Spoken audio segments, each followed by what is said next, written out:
As just discussed, more drama expected at the High Court today as footballers' wives Coleen Rooney and Rebekah Vardy and their very expensive lawyers prepare for the third day of the libel trial. Yeah, but while the judge weighs up the case, the bills are piling up. It's been reported that legal costs for both women will be more than £1 million each. Whoever wins will get back around 70% of that bill, but still pay out a hefty £300,000. And if any damages are awarded, the amount is likely to be around £40,000 at most. We are joined now by model Angie Best, married once to footballer George Best, lovely to see you. Morning. Who says the case is just two privileged, attention-seeking women spending their husband's money. And alongside her, we have media barrister Jonathan Coad, who says despite that, they're still entitled to fight their case in open court. So we're just talking to the Justice Minister there, Angie, and she didn't want to be drawn on the case itself, but said, you know, our courts are respected the world over and it's important that people have the right to air their grievances if they need to take them to court. You don't believe that's the case here? Well, I'm sure they do. Yeah, no, of course they have their right to air their grievances.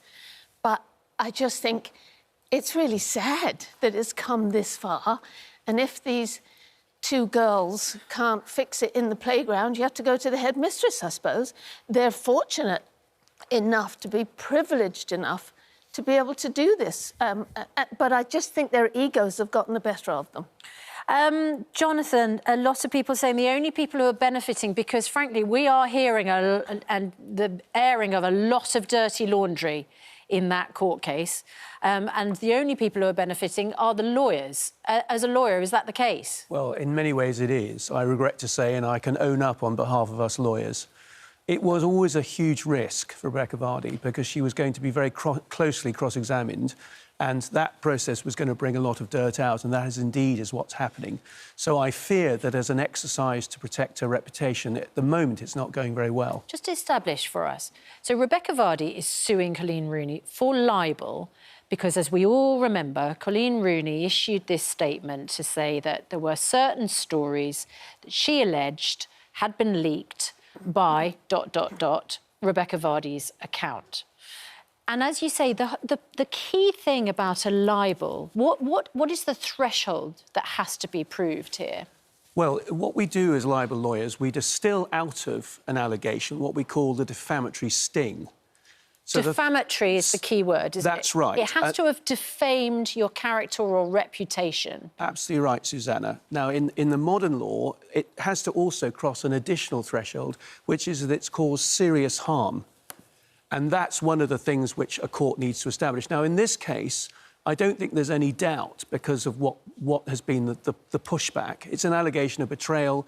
That argument has already been had. Had the court not been satisfied that serious harm would have been inflicted, there wouldn't be a trial. So Rebekah's crossed that threshold. So, Angie, you don't think that it's in the best interest of these women to have brought this case in the first place. But when, I mean, you have a high profile, you've been a model, you were married to George Best, of course. Things must have been written and spoken about you at times. Did you ever feel the need or desire to try and get some sort of legal recompense on things that were said that weren't true? No. You just read about it in the paper, cried. If I had the money that all those people that wrote stories about me had been paid, I'd own my own island. But can you understand if something... Well, can you understand being in a position where someone has written something that has caused you emotional and personal damage, you would want to try and get some sort of legal recompense on that? But we didn't in those days. We just pulled your knickers out and got on with it. I mean, you know, it's just you're... Nowadays, everybody's very sensitive and they all have very large egos, and everybody's a celebrity and everybody wants to be in the public eye. So I guess, for me, they're just getting a little carried away with it all. Jonathan, the other issue that a lot of people watching might think is that this is taking up valuable court time. Is it depriving other cases of being heard? Well, Susanna, you very much expressed the views of the judge. We have a lady judge, appropriately, who has said several times at both sides, go away and sort this out. So far as the judge is concerned, it is taking up valuable court time. I think the counter-argument is this, is that neither Jamie Vardy or Wayne Rooney are tax exiles. They spend vast sums of money, therefore, in tax. Part of the money that they spend goes into pay for the courts. And in those circumstances, it's a respectable argument to say, well, they've paid their taxes, they're have the right entitled to go and use the courts like anyone else. How much do you think the barristers are earning? Well, the costs both sides will be about £1.5 million each. So that'll be a mix between the barristers and solicitors. There's no way round it. I cannot deny that for media lawyers like me, it is certainly like all your birthdays and Christmases rolled into one. Isn't it just? My goodness. Wow. Jonathan, thank you. Angie, nice to see you as well. Thank you Yeah, for coming in. Thank you. See, they just used to pull the knickers up and get on with it back in the day. Yeah. Yes, There's a they did. lesson there for everybody.